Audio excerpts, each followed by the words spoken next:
Hi viewers, welcome to grandma child channel.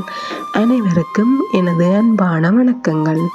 இன்றைக்கு Sri Lankan special ஈஸியாக பாகு காய்ச்சாமல் செய்கிற சீனி அரியதரம் எப்படி செய்கிறேன்னு பார்க்கலாம் வாங்க.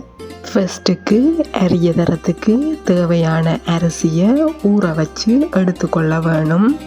இதில் காட்டியிருக்கிற கப்பிட அளவால் ஃபுல்லாக எடுக்காமல் லெவலாக 2 கப் சிகப்பு பச்சை அரிசியை எடுத்திருக்கிறேன். பொங்கலுக்கு யூஸ் பண்ணுற சிகப்பு பச்சரிசியை எடுத்திருக்கிறேன். விருப்பமண்டா வெள்ளை பச்சை அரிசியிலையும் செய்து கொள்ளலாம். தேவையான அளவுக்கு தண்ணி சேர்த்து 5 to 7 hours ஊற வச்சு எடுக்க வேணும். 7 ஹவர்ஸில் அரிசி நல்லா ஊறி ரெடி ஆயிட்டுது. இனி தண்ணியை வடித்து காய விட வேணும். அரிசியில் இருக்கிற தண்ணியெல்லாம் வடிச்செடுத்தாச்சு. ஒரு ட்ரேயில் டிஷ்யூ பேப்பரை போட்டு காய விட வேணும். நல்லா காய விடாமல் லைட்டான ஈரத்தன்மை இருக்கிற மாதிரி காய வச்சு எடுக்க வேணும். பாகு காய்ச்சாமல் செய்கிறதால லைட்டான ஈரத்தன்மை இருந்தால் தான் சீனி சேர்க்கும் போது பதமாக கசிஞ்சு வரும். 1 ஹவரில் அரிசி காய்ஞ்சி லைட்டான ஈரத்தன்மையோடு இருக்குது. ஒரு மிக்ஸி ஜாரில் போட்டு அரைச்செடுத்து கொள்ளுவோம். நல்ல பவுடராக அரைக்காமல் ரவை பதத்துக்கு அரைச்செடுத்து கொள்ள வேணும். மா அரைப்பட்டு ரவை பதத்துக்கு வந்திருக்குது. பார்த்திங்கண்டாலே உங்களுக்கு தெரியும். எல்லா அரிசியையும் அரைச்செடுத்திருக்கிறேன். இனி ஒரு அரிதட்டால் அரித்து குறுநலை எடுத்துக்கொள்ள வேணும்.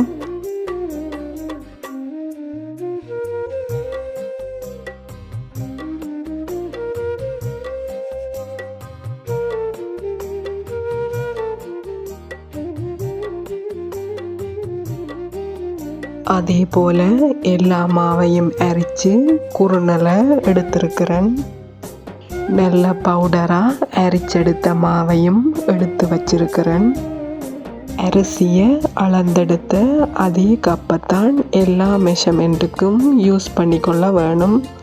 இதே கப்பால் 2 கப் அரிசி எடுத்திருந்தேனா அரைச்செடுத்த குறுநலையும் இதே கப்பால் 1/2 கப் எடுக்க வேணும்.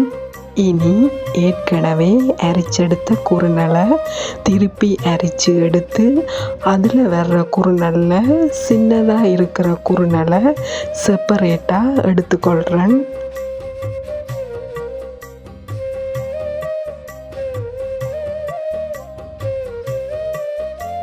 அதே போல் மிச்சமாக இருக்கிற குறுநலையும் அரைச்செடுத்து வர்ற குறுநலில் சின்னதாக இருக்கிற குறுநலை 1/2 கப் அளவுக்கு எடுத்துக்கொள்ள வேணும்.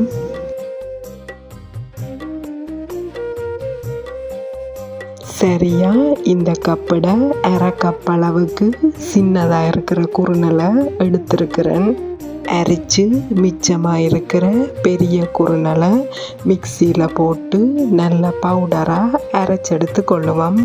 பெரிய குறுநலோட வாசனைக்காக 7 ஏலங்காயையும் சேர்த்து நல்ல பவுடராக அரைச்செடுத்து கொள்கிறேன். அரைச்செடுத்த மாவை அரைச்செடுத்து கொண்டு கடைசியாக மிச்சமாக வர்ற ஏலங்காய் தோலை சேர்க்காமல் விட வேணும். இனி அரிசி எடுத்து அதே கப்பால் 1 கப் சீனி லெவலுக்கு எடுத்து நல்ல பவுடராக அரைச்செடுத்து கொள்ளுவோம்.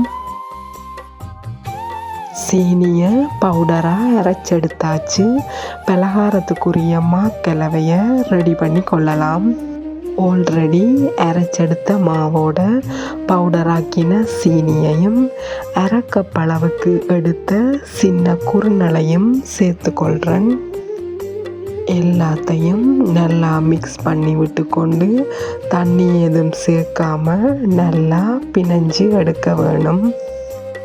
சீனி மாவோட சேர்ந்து கசியும் வரைக்கும் நல்லா மிக்ஸ் பண்ணி விட்டுக்கொள்கிறேன்.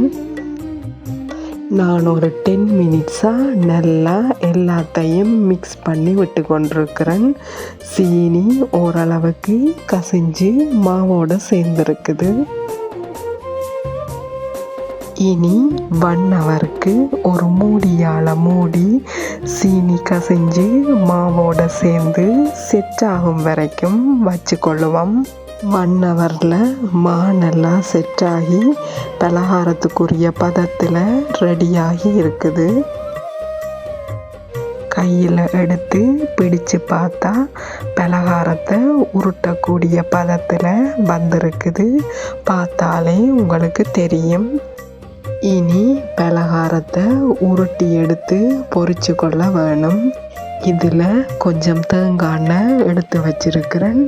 தேங்காய் எண்ணெயை கொஞ்சமாக தொட்டுக்கொண்டு கையில் ஒட்டாமல் இருக்கிறதுக்காக பூசிக்கொள்ள வேணும். சின்ன உருண்டையாக மாவை எடுத்து கையில் வச்சு உருட்டி தட்டி எடுத்துக்கொள்ளுவோம். நல்ல மெல்லிசாக தட்டி எடுத்துக்கொள்ள வேணும். இல்லாட்டிக்கு உள்பக்கம் வேகாமல் பச்சையாக இருக்கும். பலகாரத்தை இனி பொரிச்செடுத்து கொள்ளலாம். பாத்திரத்தை குக்கரில் வச்சு தேவையான அளவு தேங்காய் எண்ணெய் சேர்த்து ஹீட் ஆனதும் ஒவ்வொரு பலகாரமாக போட்டு பொரிச்செடுத்து கொள்ளுவோம். குக்கரை லோவுக்கும் மீடியத்துக்கும் இடையில் வச்சு பொரிச்செடுக்க வேணும். எண்ணெயை பலகாரத்துக்கு மேலே ஊற்றி விட்டு கொண்டு பொரிச்சாதான் பலகாரம் பொங்கி வரும். இல்லாட்டிக்கு பொங்காமல் அப்படியே இருக்கும். அடுத்த பக்கத்துக்கு திருப்பி பொரிச்சு கொள்ளுவோம். சீனி எரிய தரம் கோல்டன் ப்ரௌன் கலரில் பொரிஞ்சு ரெடி ஆயிட்டுது. எண்ணெயை வடித்து எடுத்துக்கொண்டா சரி.